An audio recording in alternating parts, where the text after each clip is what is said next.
காஞ்சிபுரத்தில் திமுக கலை இலக்கிய பகுத்தறிவு பேரவையின் நிர்வாகிகள் சட்டமன்ற உறுப்பினர் எழிலரசன் அவர்களை சந்தித்து வாழ்த்து பெற்றனர். திமுக கலை இலக்கிய பகுத்தறிவு பேரவை தலைவர் வாகை சந்திரசேகர் அவர்களின் அறிவிப்பின்படி தமிழக முதல்வர் ஆணைப்படியும் காஞ்சிபுரம் மாவட்ட செயலாளரும் சட்டமன்ற உறுப்பினர் மற்றும் பாராளுமன்ற உறுப்பினர் ஆகியோரின் ஒப்புதலோடு நியமனம் செய்யப்பட்டனர்.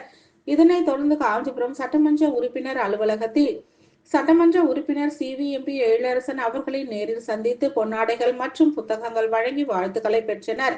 இதில் திமுக கலை இலக்கிய பகுத்தறிவு பேரவையின் தலைவர் ஜீவா, துணைத் தலைவர் ஞானசுந்தரம், மாநகர அமைப்பாளர் மகேஷ், மாநகர துணை அமைப்பாளர்கள் குரல் அமுதன், சீனிவாசன், கிருஷ்ணமூர்த்தி, ராஜா, சரவணன், சேகர் உள்ளிட்டோர் கலந்து கொண்டனர்.